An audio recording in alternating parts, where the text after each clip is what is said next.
मोक्षमार्गस्य नेतारम् भेत्तारं कर्मभूभृताम् ज्ञातारं विश्वतत्त्वानां वन्दे तद्गुणलब्धये वन्दे तद्गुणलब्धये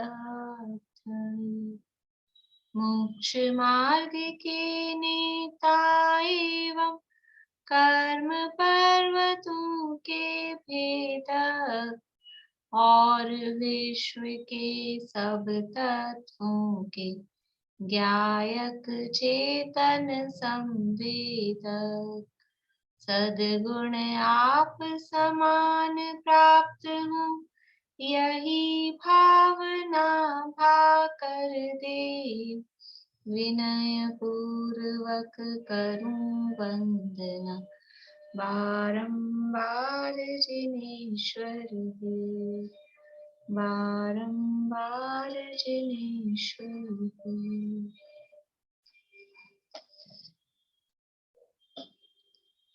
सूत्र कौन सुना रहे?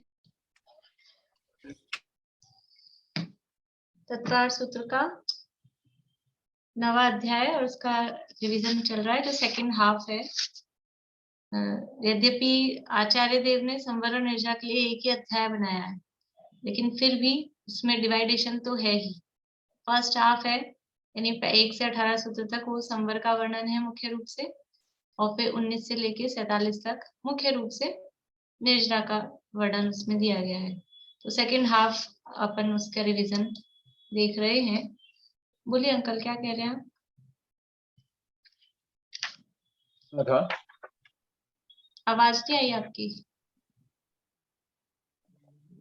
प्रश्न पूछना था एक। हाँ बोलिए।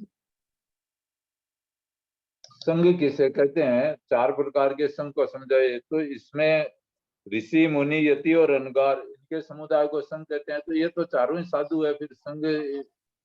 हाँ, ये 2 तरह से संघ का अर्थ आता है। एक तो ऋषि यति मुनि और अनगार, इनके समूह को भी संघ कहते हैं, और एक मुनि आदि का श्रावक श्राविका, इनको भी संघ कहते हैं। तो दोनों अर्थ उसके चलते हैं। ऋषि यति मुनि अनगार यद्यपि चारों ही साधु हैं, लेकिन उनका अलग अलग अर्थ किए जाते हैं। जो रिद्धिधारी मुनिराज होते हैं उनको ऋषि कहते हैं, और जो श्रेणी चढ़ने वाले मुनिराज होते हैं उनको यति कहते हैं, और जो मुनि है, मुनि कहलाते हैं अवधि ज्ञानी, मुनपरे ज्ञानी और केवल ज्ञानी, वो कहलाते हैं मुनि। और अनगार कहलाते हैं सामान्य जो साधु हैं, वो सब कहलाते हैं अनगार। तो इस तरह से 4 प्रकार के साधुओं का जो संघ है उसको भी, मतलब साधुओं का जो समूह है उसको भी संघ कहते हैं। ऋषि यानी रिद्धिधारी मुनिराज, यति यानी श्रेणी चढ़ने वाले मुनिराज, और फिर मुनि यानी अवधि ज्ञानी, मुनपरे ज्ञानी और केवल ज्ञानी, वो कहलाते हैं मुनि। और अनगार में लेना है सामान्य साधु। ये मतलब ये स्पेशल अर्थ इस संदर्भ में किया है, वरना अपन सामान्य साधु को भी मुनि कहते हैं, यति भी कहते हैं, ऋषि तपस्या करने वालों को ऋषि सामान्य रूप से कहते हैं। तो सामान्य अर्थ अलग है। ये संघ के अर्थ में जो ये 4 मुनिराजों के अर्थ किए हैं, वो 4 प्रकार के ये अर्थ, पर्टिकुलर अर्थ है, विशिष्ट अर्थ है। तो उस अर्थ संघ में ये चारों आए या एक से ज्यादा हो वो ही संघ हो जाता है? नहीं, ये ये चारों प्रकार के मुनिराजों का जो समुदाय है उसको संघ कहते हैं। जब संघ होगा, यानी जैसे अपन बोलते हैं ना संघ आया हुआ है, तो उस संघ में ये सब तरह के मुनिराज उसमें होते हैं।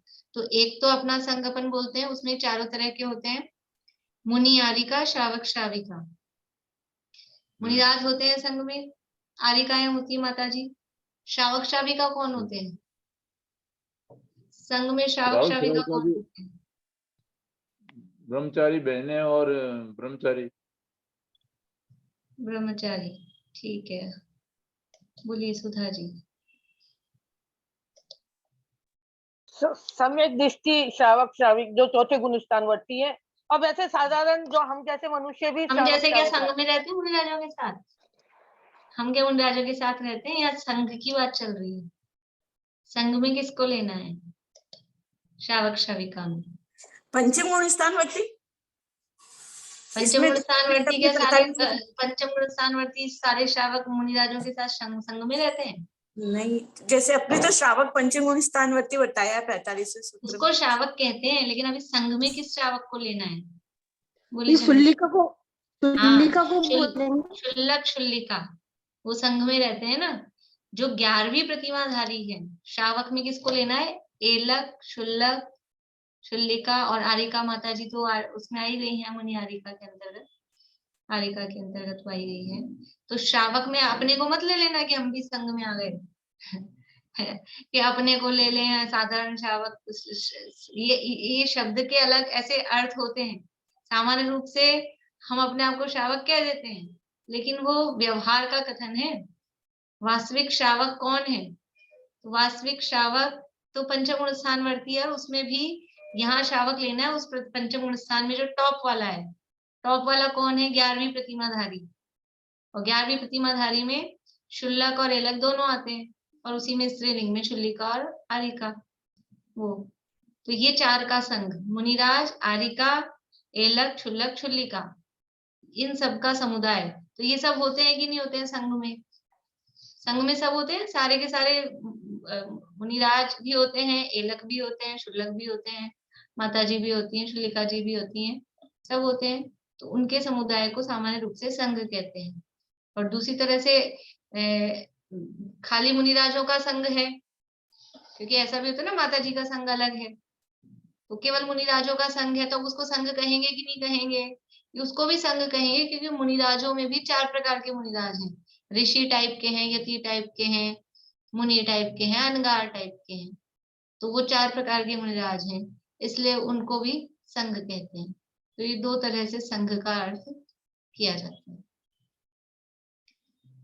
चलिए, हो गया अंकल आपका? और पूछना है कुछ? वर्तमान में ऋषि मुनि यति पॉसिबल नहीं है, इसलिए खाली अनगार ही लेंगे। हाँ, अगर उस टाइप से लेंगे तो, क्योंकि वर्तमान में अभी रिद्धिधारी भी नहीं है, श्रेणी चढ़ने वाले भी नहीं है, अवधि ज्ञानी, वनपदे ज्ञानी, केवल ज्ञानी भी नहीं है, इसलिए ऋषि यति मुनि तो नहीं है। तो सामान्य साधु को अनगार रूप में लेंगे। तो वर्तमान में समझ लीजिए जितने, मतलब उसको इस रूप में ले सकते हैं। यद्यपि अपन नाम अलग अलग नहीं दे सकते, लेकिन कोई आचार्य तो हैं, कोई उपाध्याय होते हैं, कोई पढ़ने पढ़ाने की क्वालिटी वाले होते हैं, फिर इनमें भी कोई विशेष तप करने वाले होते हैं।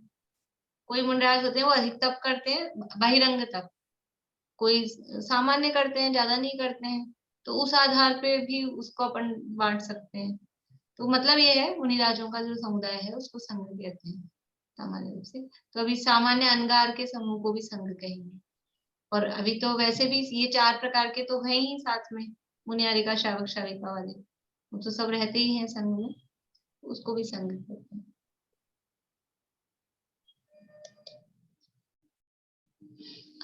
तो कल अपन ने 19 और 20 की 2, मतलब 19 तो नाम वाले थे, इन सूत्रों की चर्चा की नहीं। बहिरंग तपों की चर्चा अपन ने कल की थी। अंतरंग तपों के भेदों के नाम भी मैंने आपसे पूछ लिए थे। अभी प्रायश्चित तप के जो 9 भेद हैं, उसमें आलोचना और प्रतिक्रमण, आलोचना, प्रतिक्रमण और तदुभय, ये 3 हैं। तीनों में क्या अंतर है? मतलब तीनों का स्वरूप बताना है तो अंतर हो जाएगा। आलोचना किसे कहना, प्रतिक्रमण किसे कहना, और तदुभय किसे कहना? बोलिए रेणु जी। अपने दोषों को गुरु के सामने निवेदन करना वो आलोचना है, और प्रतिक्रमण उन दोषों को निवारण के लिए कि मेरा दोष मिथ्या होवे, इस तरह वो प्रतिक्रमण है। और जो आलोचना प्रतिक्रमण दोनों जो कार्य रूप होता है वो तदुभय है। मतलब आलोचना भी करना, फिर उसका निराकरण करने के लिए जो क्रिया की जाती है वो फिर तदुभय हो गया, कार्य हो गया।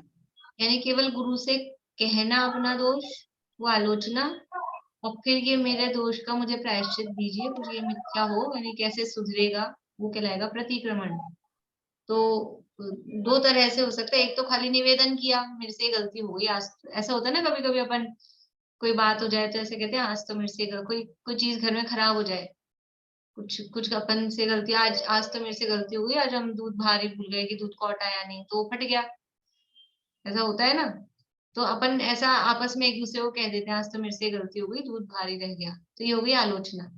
अब कोई ऐसा दोष होता है तो उसके लिए अपन कहेंगे मेरे से ये गलती हो गई, अभी कैसे सुधरेगी, मेरी गलती को सुधारने का क्या उपाय है, तो वो मेरे गलती सुधरे, ये हो गया ऐसा भाव, वो प्रतिक्रमण।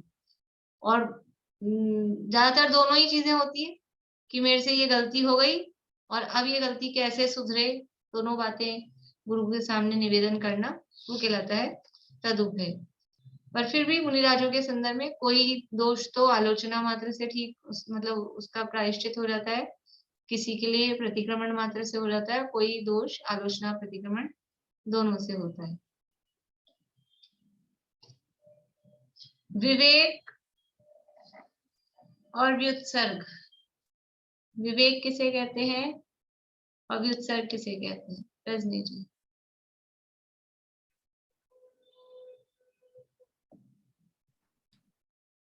आहार के समय अगर है ना सदोष पात्र हो या अन्न हो या कुछ भी हो जिसमें कि दोष लग रहा हो, शुद्ध नहीं हो, उसको है ना उसका त्याग कर देना विवेक है। और व्युत्सर्ग में मतलब कि नियमित काल के लिए उपसर्ग करना, सॉरी नियमित काल के लिए क्या कहते हैं उसको, कायसर करना, उसको व्युत्सर्ग कहते हैं। हाँ बढ़िया। देखो विवेक और व्युत्सर्ग, विवेक में भी क्या है, उसके स्वरूप में छोड़ना है और व्युत्सर्ग में भी छोड़ना है, लेकिन विवेक में किसका मतलब क्या छोड़ना है, किसका त्याग करना है, कि कोई उपकरण या आहार जो कोई सदोष है उनका अपने साथ संपर्क हो जाता है, संसर्ग हो जाता है, तो उनको छोड़ना है, वो तो है विवेक। अपने विवेक से कि हम आहार लेने गए और कुछ गड़बड़ अपने को दिख रहा है, तो अपने विवेक से फिर उसका त्याग करना, वो कहलाता है विवेक।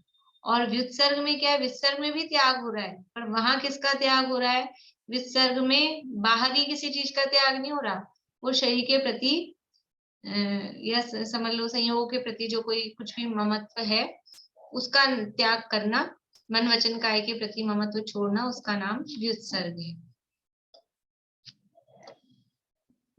तप किसे कहते हैं, यानी यहाँ प्रायश्चित के भेदों में जो तप है उस तप का क्या स्वरूप है, बोलिए रजनी जी। अनसनादीन तपों को करना वो तप कहलाता। हाँ, जो बहिरंग तप है, प्रायश्चित के रूप में उन बहिरंग तपों को करना, वो तप नामक प्रायश्चित है। देखो एक तो तप कर रहे हैं मुनिराज, एक अपनी इच्छा से सामान्य रूप से अपने भी होता है ना, एक तो अपन भादवे का महीना चल रहा है, 10 लक्षण भी चल रहे हैं, तो आज पंचमी का उपवास करना है कि चतुर्दशी का उपवास करना है कि दशमी का उपवास करना है, अपन मतलब वो अपने वो हुआ तप, बहिरंग तप। और अभी सामान्य दिन चल रहे हैं और आज गलती से जो कोई हमने त्याग कर रखा था, कोई अभक्ष्य पदार्थ खाने में आ गया, अब क्या करते हैं अपन प्रायश्चित के लिए कि अब मन नहीं मान रहा, समझ नहीं आ रहा, तो कल का उपवास। तो अब वो जो कल उपवास किया वो क्या हो गया, वो प्रायश्चित के रूप में उपवास हुआ, वो प्रायश्चित के रूप में तप, वो उपवास अनशन रूप तप है, लेकिन ये प्रायश्चित के रूप में तप हुआ और वो सामान्य रूप से तप हुआ। समझ में आ रहा है अंतर?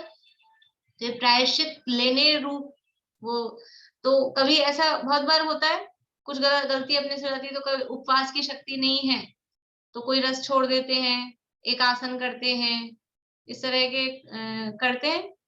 कभी कुछ ऐसी प्रतिज्ञा ले लेते हैं कि बस आज एक ही चीज से भोजन करेंगे, बहुत सारी वैरायटी नहीं रखेंगे, ये सब प्रायश्चित के रूप में इस तरह के नियम लिए जाते हैं, जिससे जैसा संभव हो जाए उस तरह से। तो ये तप हुआ। अब छेद, परिहार और उपस्थापना, ये 3 बताने हैं। अनीता जी। छेद में है दिन, पक्ष, माह, वर्ष आदि के लिए दीक्षा का छेद कर देना, छेद नामक प्रायश्चित तप है। दूसरा कौन सा था दीदी? परिहार। अच्छा, परिहार में कुछ समय के लिए संघ से निकाल देना, परिहार नामक प्रायश्चित तप है। और और तीसरा उपस्थापना। स्थापना का मतलब वापस संघ में स्थापित करने के लिए वापस दीक्षा देना, मतलब उनको। ठीक है, बढ़िया। छेद में और उपस्थापना में क्या अंतर है? छेद और उपस्थापना, छेद में भी दीक्षा छेदी है, उपस्थापना में भी दीक्षा छेदी है, अंतर क्या हुआ प्रेमलता जी? छेद में तो कुछ समय के लिए दीक्षा छेदी थी, और इसमें उपस्थापना में दोबारा से दीक्षा देनी पड़ती। हाँ, मतलब उसमें पूरी दीक्षा छेद दी गई है। ठीक है, दीक्षा छेदने का भाव क्या है, इसका मतलब क्या है? दीक्षा छेद दी, इससे क्या समझते हैं, क्या समझ में आता है? बोलो पाली। भाभी भी संघ में कुछ गलती हो जाती है तो उसको प्रायश्चित के रूप में देते हैं। उसमें जो बड़े आचार्यश्री हैं, यदि उनकी दीक्षा छेद दी तो जो उनसे छोटे आचार्य मतलब मुनिश्री थे, हाँ, आचार्य नहीं, मुनि बोलते। मुनि जी थे, वो उनसे बड़े हो जाते। हाँ, यानी जो अपने बाद के दीक्षित थे, तो वो अपने से बाद के दीक्षित थे, वो अपने से छोटे उनको कहेंगे, और अपन पहले दीक्षित थे तब दीक्षा छेद दी।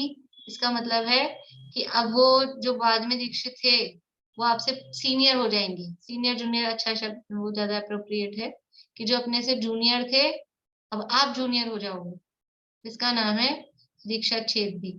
तो वो दीक्षा छेद में तो थोड़ी सीनियरिटी कम की थी, और उपस्थापना में पूरी ही टोटली जीरो करके फिर से पहली क्लास। ऐसा समझिए कि कोई बोर्ड के एग्जाम में नकल करता हुआ पकड़ा गया, तो वो उसमें क्या करते हैं, 3 साल के लिए रेस्टिकेट, तो वो तो हो गया परिहार, निकाल ही दिया बाहर।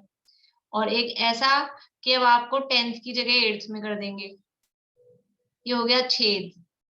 और उपस्थापना में क्या होगा कि आप 10th में थे और आपने बहुत बड़ा अपराध किया है, तो वापस से पहली से पढ़ो, वो हो जाएगी उपस्थापना। समझ में आ रहा है? यद्यपि ऐसा होता नहीं है दुनिया में कि कोई वापस से पहली से पढ़ाए उसको, लेकिन इस तरह की स्थिति कि 10th में था, 10th से आपकी क्लास 8th कर दी, तो कुछ कम हुआ है। बाकी के लोगों से तो अभी आप सीनियर ही हो, 7th तक के लोगों से तो आप सीनियर हो, लेकिन जो 9th 10th वाले थे उनके जूनियर हो गए। लेकिन अगर फर्स्ट में कर दिया, आपको बिल्कुल प्राइमरी में डाल दिया, उसमें क्या बोलते हैं, नर्सरी में ही, तो अब आप सबसे ही जूनियर हो गए। तो वो सबसे जूनियर हो गए, वो तो है उपस्थापना। और कुछ जूनियर हुए हो, वो है छेद। बोलिए मैम, तो इसको उनको संघ से ही निकाल देंगे क्या, छेद में कि संघ में रखेंगे? छेद में और उपस्थापना में संघ में से नहीं निकाल रहे, वो संघ में ही है। परिहार में संघ से निकाला है। नहीं, परिहार में तो निकाला है, लेकिन मतलब इनके लिए भी तो जब दीक्षा को छेद करेंगे तो वापस तो दीक्षा देनी पड़ेगी उपस्थापना में। हाँ, तो उसी समय दोबारा दीक्षा दे देंगे ना, संघ से निकालने की जरूरत नहीं है। अभी आपसे गलती हुई, अब आज आपकी दोबारा दीक्षा हो रही है, अब आप बिल्कुल जूनियर हो गए हो, तभी दे देंगे, तो वो हो जाएगी उपस्थापना। और परिहार में तो निकल जाओ, संघ से आना मत 3 साल तक हमारे संघ में। ऐसा भी मतलब कोई टाइम पीरियड भी हो सकता है, और सर्वथा ही निकाल दें, ऐसा भी हो सकता है। मतलब एक बार दीक्षा को छेद कर वापस दीक्षा देंगे उनको इसमें। हाँ, हाँ, छेद में और उपस्थापना दोनों में मतलब वापस दीक्षा देने का होगा। हाँ, हाँ।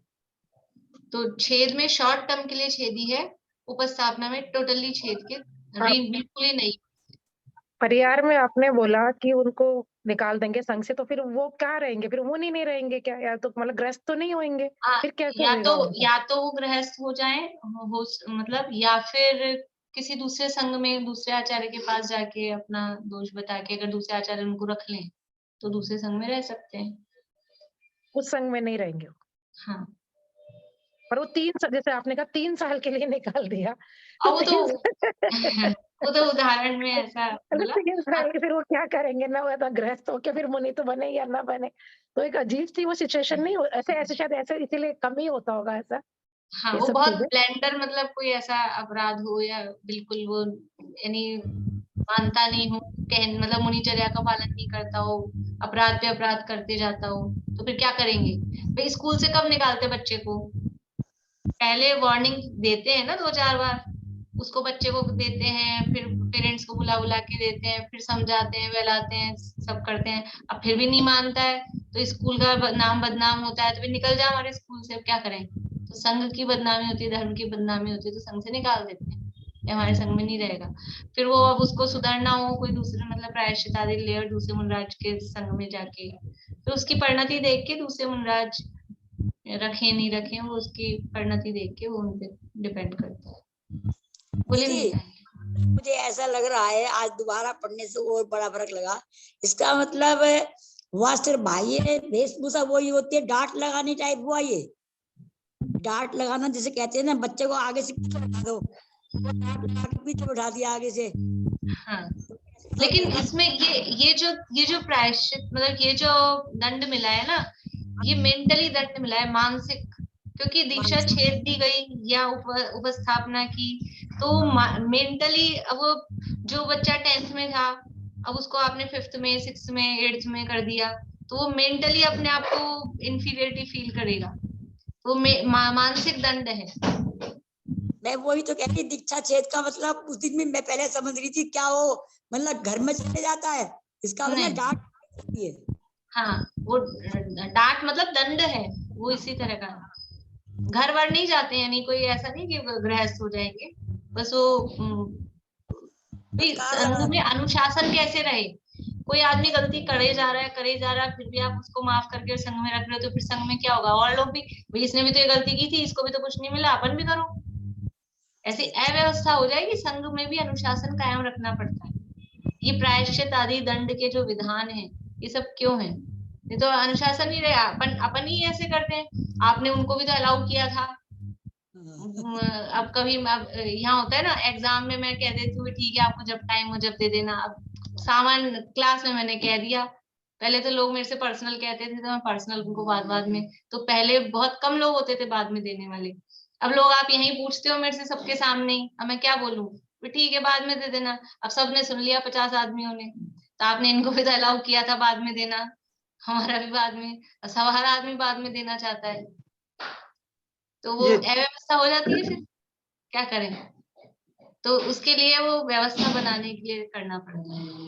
ये छेद नामक प्रायश्चित में दोबारा से दीक्षित करने की जरूरत थोड़ी पड़ती है। दीक्षित करने की जरूरत नहीं होती, बस वो ऐसा उसमें कोई जो भी प्रक्रिया होती होगी इतना तो मुझे नहीं पता, लेकिन वो बस वो दीक्षा छेद दी, उस जो भी कुछ उपस्थापना में, उपस्थापना में तो दोबारा दीक्षा देते हैं। हाँ बिल्कुल। छेद में जैसे उसकी थोड़ी सीनियरिटी कम कर दी। हाँ, तो छेद में वो उसके लिए जो भी कुछ वो मान लो कुछ भी सबके सामने सबको बुलाकर कुछ कहते होंगे, कोई ना कोई तो बात मतलब ऐसा कुछ होता होगा। दीक्षित तो रहते ही है ना, दीक्षित रहते हैं, दोबारा से दीक्षा की जरूरत नहीं होती है। बोलिए रेणु जी।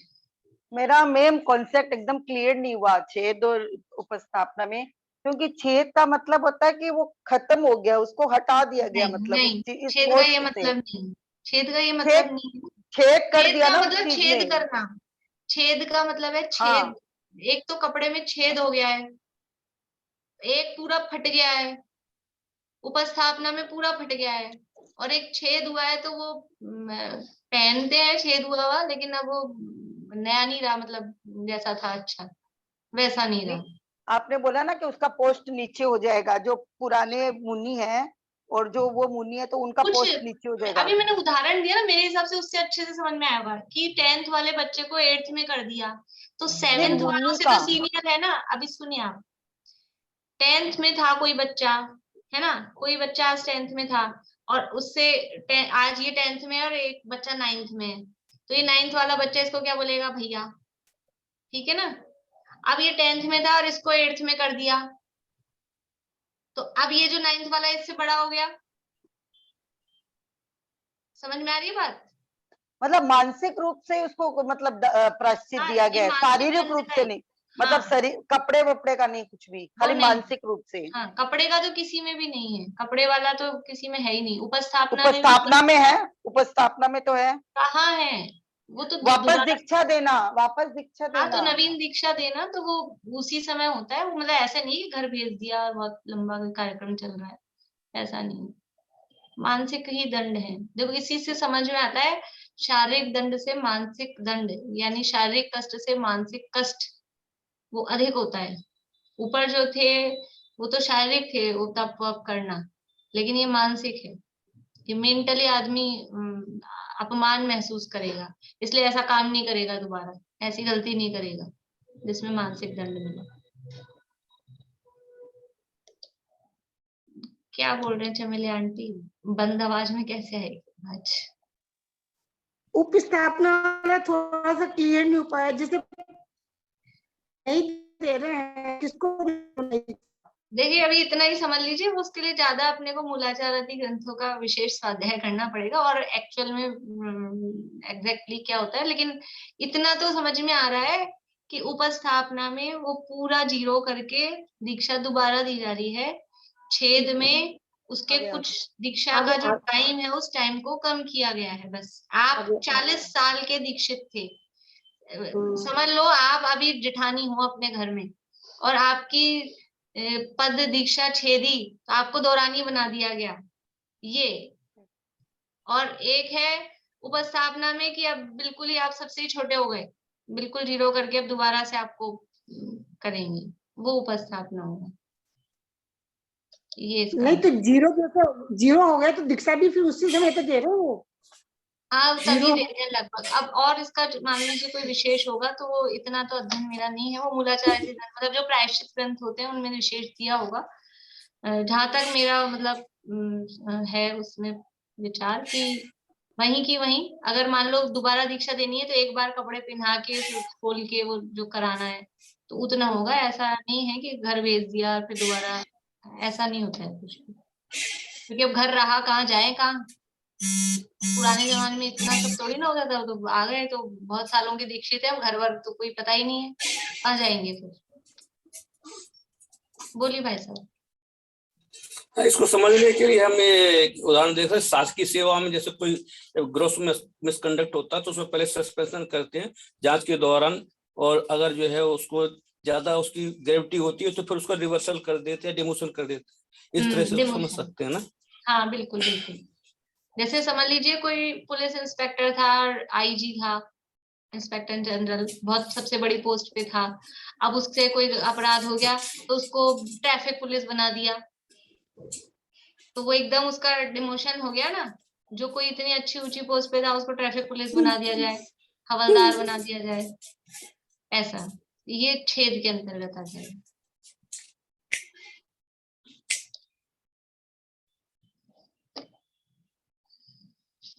और उपस्थापना में क्या होगा उसी में कि उनको पूरा मतलब जो पुलिस वाला था, जो आईजी था, और उसके सारे सर्टिफिकेट फाड़ दिए जाएं। अब आप दोबारा एग्जाम दो, फिर से पास हो, फिर से आईएएस आईपीएस करो, तब आप बनोगे। तो वो उपस्थापना, वो दोबारा, ठीक है ना। तो उसमें तो अपने को प्रोसेस दिख रहा है दोबारा एग्जाम देने वाला, तो यहाँ पर बस वो दीक्षा दोबारा से दी जाएगी। ये सब चीज तो नीचे छठे सातवें गुण स्थान में या छठे गुण स्थान में होती है, आगे थोड़ी होती होगी कोई फिर बड़े मुनि और तब थोड़ी होता होगा। आगे तो श्रेणी, आगे तो श्रेणी के लिए काल है ना, ये तो छठे सातवें गुण स्थान है उन्हीं के साथ में। आगे तो सब ध्यान के गुण स्थान है, फिर जो जो कार्यक्रम होना है ना वो कार्यक्रम सब छठे सातवें में ही होता है। इस तरह से ये प्रायश्चित, प्रायश्चित कहते किसे हैं, भेद की चर्चा तो अपन ने कर ली। प्रायश्चित किसे कहते हैं?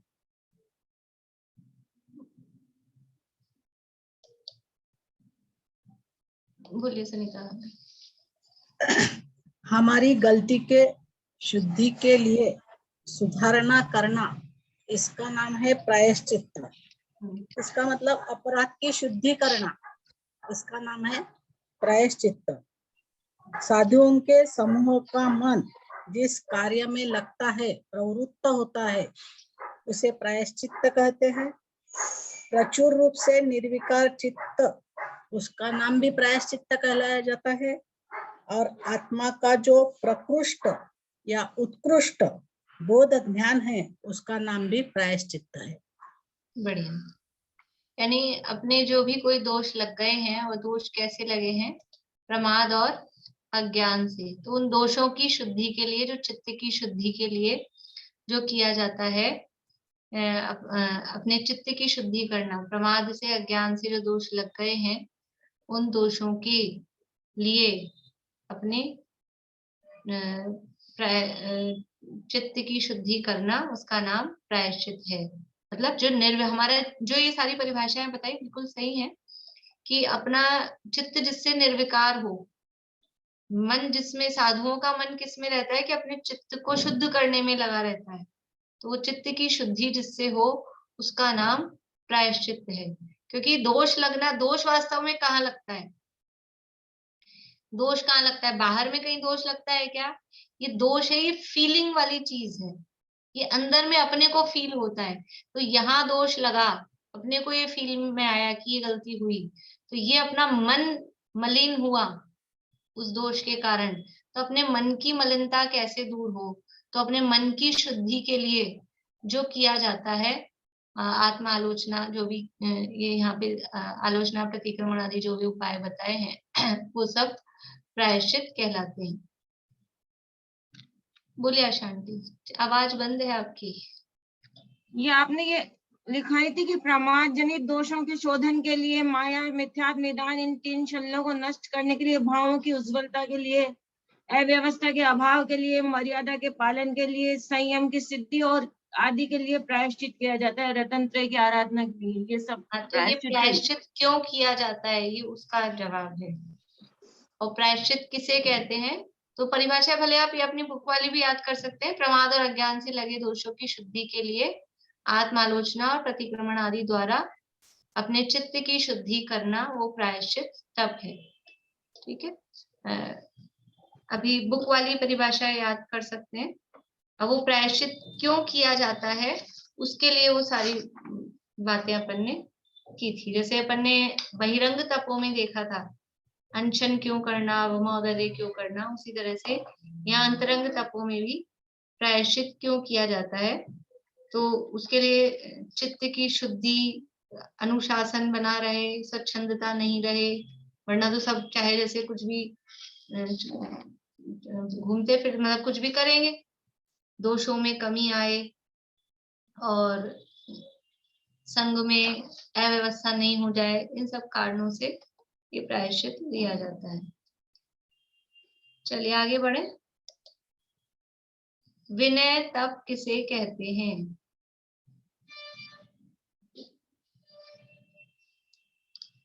आप बोलेंगे बेला जी, विनय तप किसे कहते हैं?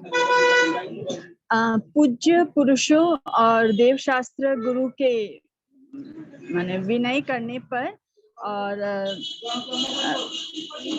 वीतरागता को लक्ष्य में रखते हुए अपने अंतरंग परिणामों की शुद्धता जिससे हो, उसको विनय तप कहते हैं।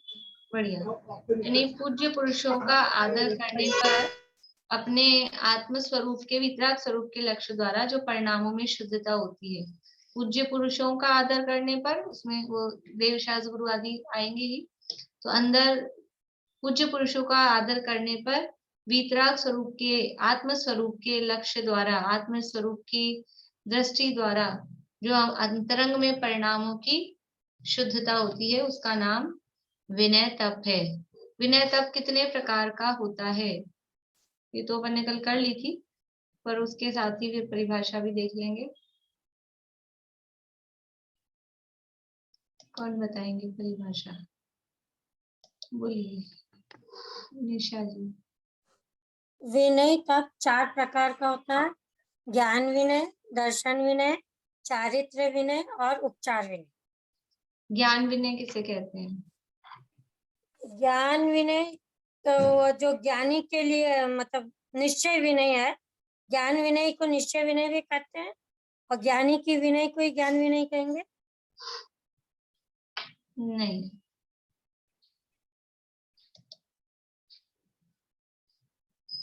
सुनीता आंटी।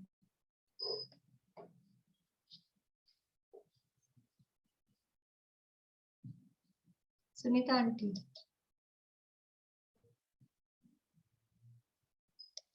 सरोज आंटी। मोक्षोपयोगी ज्ञान प्राप्त करना, उसका अभ्यास करते रहना, उससे स्मरण में रखना ज्ञान विनय है। ठीक है, ये कौन सी ज्ञान विनय है?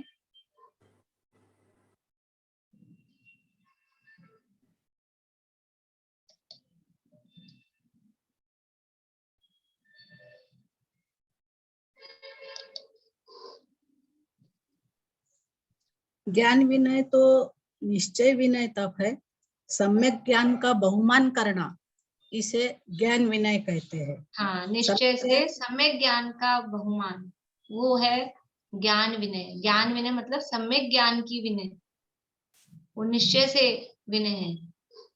ज्ञानी की विनय वो ज्ञान विनय नहीं है, सम्यक ज्ञान की विनय। सम्यक ज्ञान मतलब कौन सा सम्यक ज्ञान? अपने आत्मा पर द्रव्यंते भिन्न आप रूप को जान पनो, वो सम्यक ज्ञान। उस सम्यक ज्ञान का बहुमान करना, उसकी विनय करना, वो ज्ञान विनय है। और व्यवहार से ज्ञान विनय क्या है? बोलिए। जो आपने बताया ना सरोज आंटी, वो व्यवहार से ज्ञान विनय है।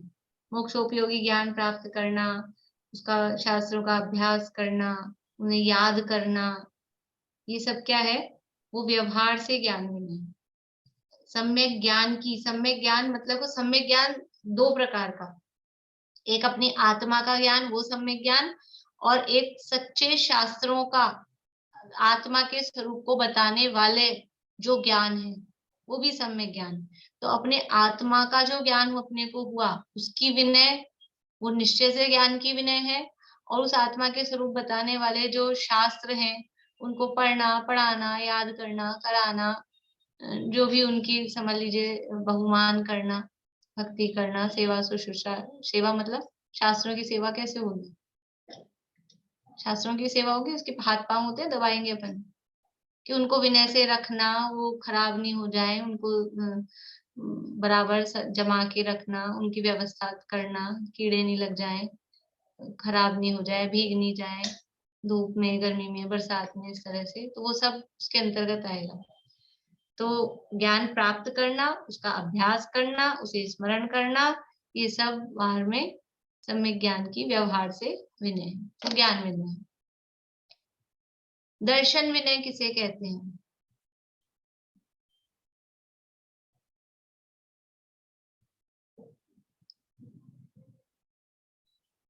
अंकल बोलिए। शंकादि दोषों से रहित तत्वार्थों का सच्चा श्रद्धान करना दर्शन विनय।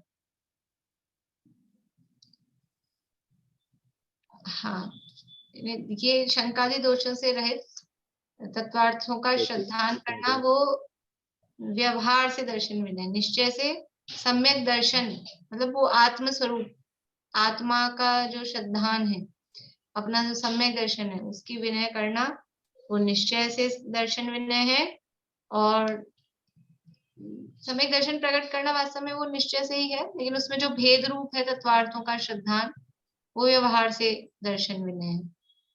या इसके अंतर्गत श्रद्धान के रूप में अपन सच्चे देवसास गुरु के श्रद्धान को भी व्यवहार से दर्शन विनय के अंतर्गत ले सकते हैं। चारित्र विनय,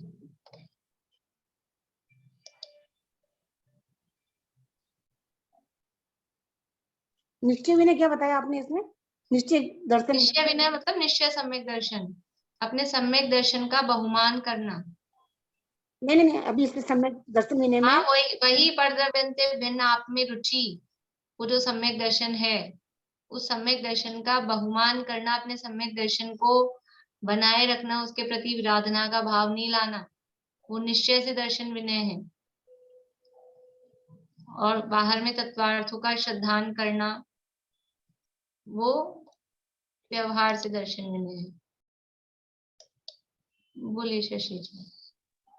सम्यक दर्शन सहित, ज्ञान सहित और सामायिक आदि चारित्र सहित समता भाव रूप चारित्र के पालन में सावधान रहना चारित्र विनय। इसमें भी अपने आत्म स्वरूप में लीनता रूप जो निश्चय सम्यक चारित्र है, उसका बहुमान करना, वो निश्चय से चारित्र विनय है। और बाहर में ये सामायिक आदि चारित्र के पालन में सावधान रहना, वो व्यवहार से चारित्र की विनय है।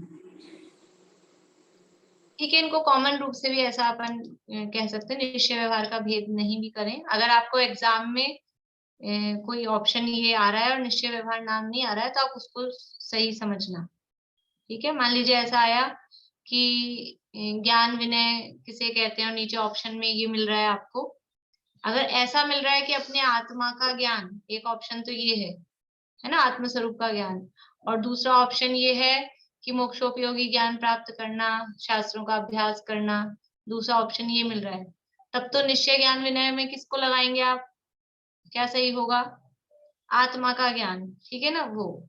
और अगर आपको ऑप्शन ये नहीं मिल रहा है, केवल मोक्षोपयोगी ज्ञान प्राप्त करना, शास्त्रों का अभ्यास करना, तो उसको ज्ञान विनय में फिर सही करना।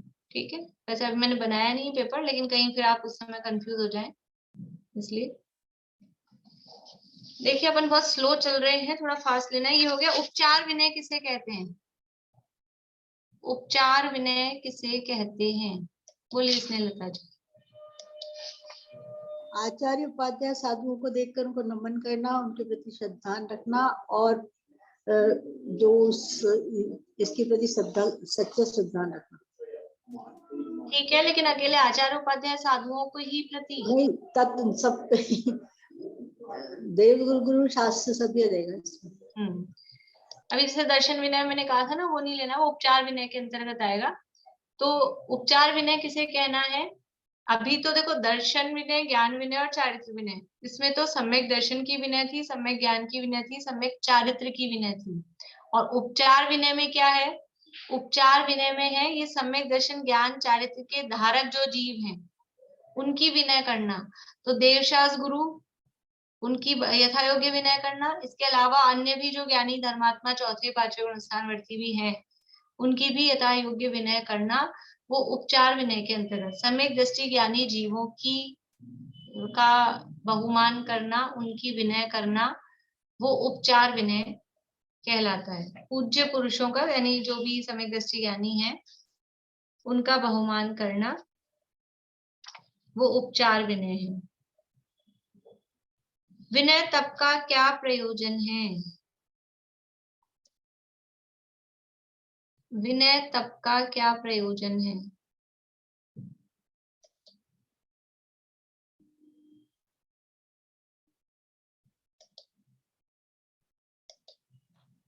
स्व का और पर को, स्व और पर को दोनों को आत्महित में लगाना ही इसका प्रयोजन है। ठीक है, और कोई?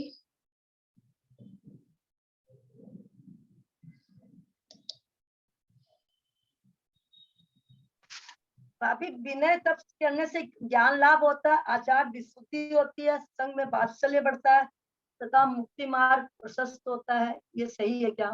ठीक है, यानी मुख्य रूप से विनय तप का प्रयोजन क्या है कि अपनी आत्मा, क्योंकि दर्शन विनय, ज्ञान विनय, चारित्र विनय है, तो अपने प्रति अपना बहुमान आता है, अपनी आत्मा का बहुमान आता है, देवशास गुरु का बहुमान आता है, और अपनी मान कषाय में कमी होती है। विनय कौन कर पाएगा? जो खुद को अहंकार होगा वो विनय कहाँ से करेगा? तो अपनी मान कषाय में कमी आती है, ये विनय तप का प्रयोजन है।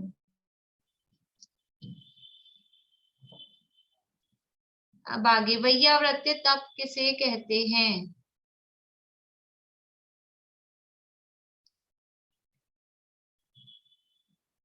वैयावृत्य तप किसे कहते हैं?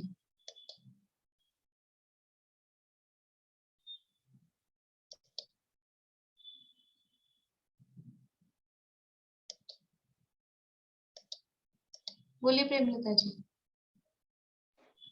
मुनिराज आपस में एक दूसरे की सेवा करते हैं, उसे वैयावृत्य तप कहते हैं। ठीक है, पर यह अकेले व्यवहार की परिभाषा हो गई, इसमें थोड़ा निश्चय को साथ में लेके बोलना है। बोलिए शशि जी। धर्मात्माओं की सेवा करने के लक्ष्य से अपने अकषाय भाव की सेवा, वो अपने निश्चय भावों से सेवा करने को वैयावृत्ति कहते हैं। हाँ, यानी धर्मात्माएं हैं, मुनिराज हैं, उनकी सेवा करने के लक्ष्य से अपने वास्तव में अपने आप को स्वभाव, क्यों दूसरों की सेवा करके, सेवा कर किसकी रहे हैं कि हम अपना जो ये परिणाम आया है और अपना कषाय से रहित जो स्वभाव है उसकी सेवा करना, वो निश्चय से वास्तव में वैयावृत्य तप है। वैयावृत्य तप के कितने भेद हैं? मैं निश्चित जो वैयावृत्त तप है उसका एक बार डेफिनेशन एक बार बोल दीजिए ना। अपने शरीर, ये जो नीचे परिभाषा दी ना उसी को अपन ने परिभाषा बनाया था थोड़ा। नहीं, ये अपने शरीर तथा अन्य द्रव्यों से, इसी पेज पे जो नीचे लास्ट में परिभाषा मतलब जो दिया है ना उसको लेके अपन ने परिभाषा लिखी थी तब। अपने शरीर तथा अन्य द्रव्यों से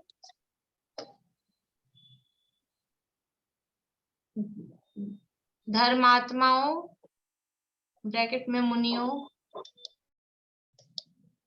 अपने शरीर तथा अन्य द्रव्यों से धर्मात्माओं अर्थात मुनियों की सेवा करने के लक्ष्य से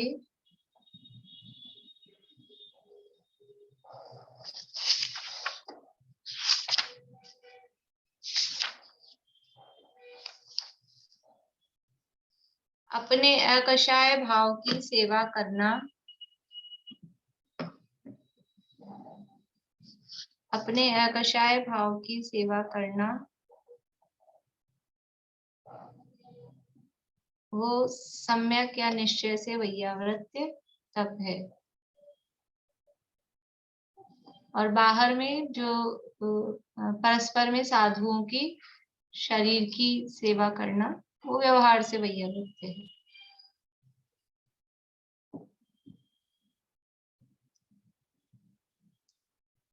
वैयावृत्य तप क्यों किया जाता है?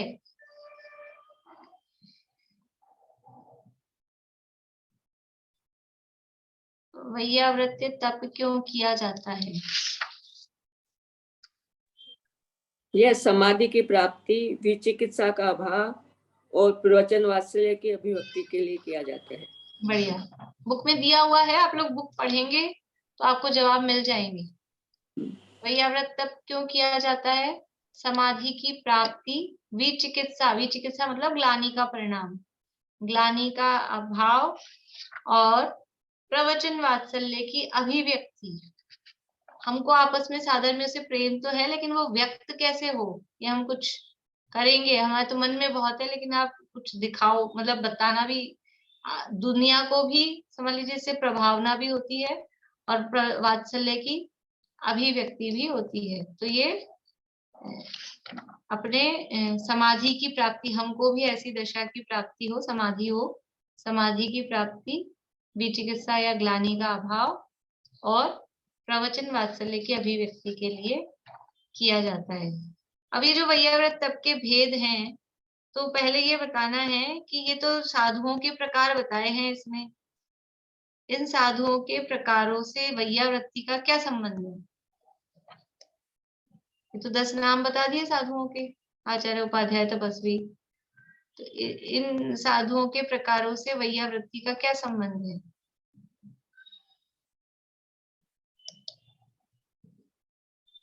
इन 10 प्रकार के साधुओं में कोई व्याधि होने पर, इन पर कोई परिसह होने पर और मिथ्यात्वादी के प्राप्त होने पर इनका परिसह दूर करना, इनका मतलब इनको दोबारा से उसमें लगाना, ये है इसका प्रयोजन। ठीक है, बोले सुमन जी। मतलब कृतज्ञता अपनी बताने के लिए अहोभाव आचार्य के प्रति, उपाध्याय के प्रति, संघ में जैसे जैसे सीनियोरिटी से है उनको हम अपनी कैसे उनको उनके प्रति कृतज्ञता के भाव से 10 प्रकार के साधुओं का वर्णन किया है। ठीक है, देखिए ये 10 तो साधुओं के नाम है, इनका वैयावृत्ति तप के भेदों में क्यों लिया? क्योंकि वैयावृत्ति 10 की करनी है, मतलब ये 10 टाइप के वैयावृत्ति के जो विषय हैं जिनकी हमको वैयावृत्ति करनी है, वो ये 10 टाइप के लोग हैं, 10 टाइप के मुनिराज हैं।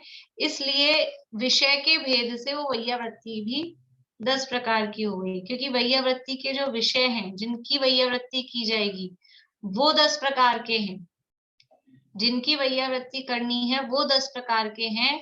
तो उसलिए वैयावृत्ति के भी 10 भेद कह दिए गए। नहीं तो वैयावृत्ति, ये ऐसा नहीं लगता अपने को भेद वैयावृत्ति के बताने हैं कि ये आचार्य उपाध्याय साधु इनके नाम बता रहे हैं।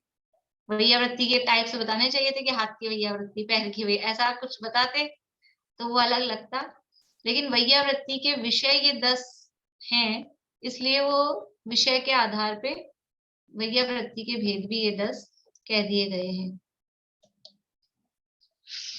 बोलिए।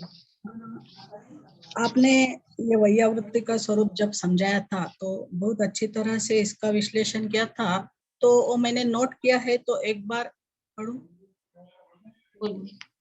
जिसके निमित्त से व्रतों का आचरण आचार्य को तो प्रिंसिपल कह सकते हैं, और उपाध्याय होते हैं लेक्चरर और तपस्वी। फिर शिक्षाशील शिक्षक को स्टूडेंट जैसे हम समझ सकते हैं, और ग्लान रोग से जर्जर है, और गण है वृद्ध मुनि, और दीक्षकाचार्य का यानी कुल का अर्थ है एक ही आचार्य से दीक्षा ग्रहण करना। श्रमणों का अर्थ हमने साधु शब्द से हम समझ सकते हैं। चिरकाल से प्रवर्जित को साधु कहते हैं, वह है प्रवज्य दीक्षा, प्रवजित दीक्षित। और मनोज्ञ जो है तो ये है जैसे सुप्रसिद्ध लोग साधु, ऐसा आपने अच्छी तरह से समझा था। बढ़िया। यानी इनके शॉर्ट में अपन क्या कह सकते हैं, तो ये स्वरूप है, यहाँ दिया ही है। अभी अपना समय हो रहा है तो संघ के संबंध में थोड़ा बात की तो अपन ने चर्चा कर ही ली है। आचार्य किन्हें कहते हैं, उपाध्याय किन्हें कहते हैं, तपस्वी, शैक्ष, ये जो परिभाषाएं यहाँ दी है, उन्हीं परिभाषाओं को आपको याद करना है, 3-4 बार पढ़ना है। तो ऐसे यही वाली परिभाषाएं इसमें अपने को याद रखनी है, और आगे भी जो प्रकरण दिया है पूरा वो सब भी पढ़ना है। अभी अपन स्वाध्याय और विस्तार की भी 1-2 मिनट में चर्चा कर लेते हैं, ताकि ये आज पूरा हो जाए तो कल से अपन ध्यान की चर्चा कर लें। स्वाध्याय तक अब मैं पूछती नहीं हूँ ज्यादा। 5 प्रकार का है: वाचना, प्रचना, अनुप्रेक्षा, आमनय और धर्मोपदेश। तो वाचना किसे कहना है? वाचना नाम का स्वाध्याय कि जो तत्व निरूपक आध्यात्मिक ग्रंथ हैं, उन्हें अपनी बुद्धि के अनुसार उनको पढ़ना और उसमें से भाव निकालना। केवल आंखों से पढ़ना तो कोई सा भी स्वाध्याय नहीं है। अगर हम बिना भाव निकाले, बिना समझे, केवल रीडिंग करके बंद कर दिया, भाई हाँ हमने नियम लिया था और हो गया, वो तो कोई सा भी स्वाध्याय नहीं है। लेकिन पढ़कर और फिर अपने हिसाब से, अपनी बुद्धि के अनुसार कुछ उसको समझने का प्रयास करें, तो वो है वाचना नाम का स्वाध्याय। और उसके बाद में है प्रचना। फिर हमने पढ़ा, फिर समझ में नहीं आया तो उसको विशेष समझने के लिए किसी ज्ञानी, ऐसे नहीं चलते फिरते किसी से पूछ लिया, वो कुछ भी जवाब दे रहा है, तो कोई जो भी कोई ज्ञानी विशेष हो उनसे पूछना, वो प्रचना नाम का स्वाध्याय है। फिर जो पढ़ा है, जो पूछा है, उस पर फिर विचार करना, चिंतन करना, खाली पढ़ के नहीं छोड़ना, खाली पूछ के नहीं छोड़ना, उस पर फिर आगे विचार करना, वो कहलाता है अनुप्रेक्षा नाम का स्वाध्याय। और फिर इसके बाद में जो पढ़ा, सुना, पूछा और जो विचार किया, उसको बारंबार उसको चलाना अपने उपयोग में, वो कहलाता है आमनाय। आमनाय नाम का स्वाध्याय। और फिर जब इतना परिपक्व हो जाए तो अन्य लोगों को भी उसको बताना, समझाना, उपदेश देना, वो धर्मोपदेश नाम का स्वाध्याय है। अपन ने जब पढ़ा था तब बहुत अच्छे से डिटेल में खूब चर्चा की थी अपन ने, आप लोगों को याद होगी। तो इसमें एक बस ये है कि स्वाध्याय तप, स्वाध्याय कहना किसको, स्वाध्याय किसे कहते हैं, वास्तव में स्वाध्याय का अर्थ क्या है, बताएंगे कोई? बोलिए। स्वाध्याय का अर्थ है पढ़ना, पढ़कर उसका भाव निकालकर उसको अच्छी तरह समझ लेना, यही स्वाध्याय कहलाता है।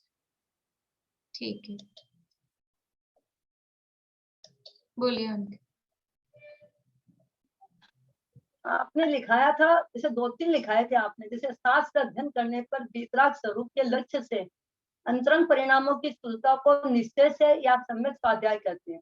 हाँ, बढ़िया। स्वाध्याय, स्व का अध्ययन, स्वाध्याय, अपने स्वरूप का जिसमें अध्ययन हो, तो अपने मतलब शास्त्र का अध्ययन भी उसमें लेना है, अकेले आत्मा का निर्णय ही नहीं लेना है। तो शास्त्र अध्ययन करने पर वीतराग स्वरूप के लक्ष्य से, अपने आत्म स्वरूप के लक्ष्य से जो परिणामों में शुद्धता हुई है, उसका नाम है स्वाध्याय नाम का तप। देखो ये सब तप के भेद चल रहे हैं, और इसमें ध्यान रखना है कि अपन उसकी परिभाषा में ये भी जोड़ सकते हैं कि उस समय जो इच्छा का निरोध हुआ है, शास्त्र स्वाध्याय करने पर अपने आत्मा के लक्ष्य से जो इच्छा का निरोध हुआ, उसको तप को हाईलाइट करें अपन। तो अभी मतलब वो विचार करने के लिए, ध्यान करने के लिए कि जो आत्म स्वरूप के लक्ष्य से जो शास्त्रों का स्वाध्याय किया और उस समय जो परिणामों में निर्मलता हुई, वो तो निश्चय से स्वाध्याय तप है।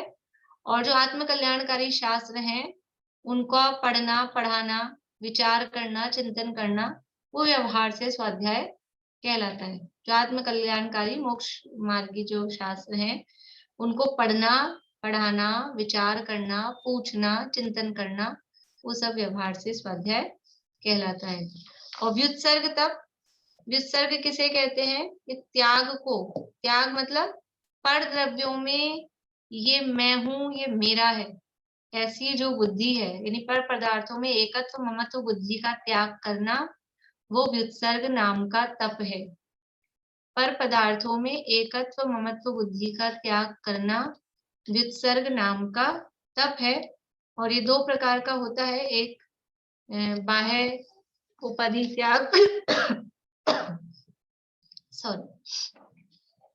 यानी बाह्य व्युत्सर्ग, और एक अभ्यंतर यानी बाह्य उपाधि त्याग और अंतरंग उपाधि त्याग। तो बाहरी जो परिग्रह पर पदार्थों का त्याग करना, वो बाहरी व्युत्सर्ग है, और अंदर में जो अपने क्रोधमान माया लोभ मोह राग द्वेष के विकारी भाव हैं, अंतरंग परिग्रह हैं, उनका त्याग करना, वो अभ्यंतर उपाधि त्याग।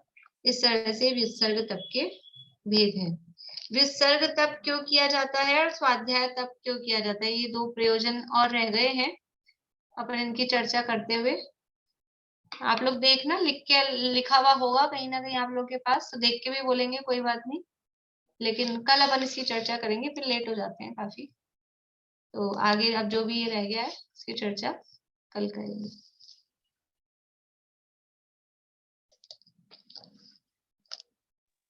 तो आपने लिखाया था स्वाध्याय करने से लाभ क्या है और व्युत्सर्ग का प्रयोजन क्या है?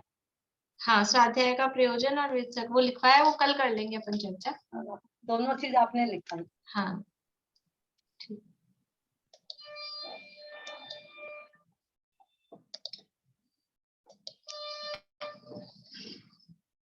वीर हिमाचल दीनिक सी गुरु गौतम के मुख कुंड ढरी है, मोह महाचल भेद चली, जग की जड़ता तप दूर करी है, ज्ञान पयो निधि माहि रली, बहुभंग तरंगनि सो उछरी है, शुचि शारद गंग नदी, प्रति में अंजलि कर शीश धरी है, मैं अंजलि कर शीश धरी है।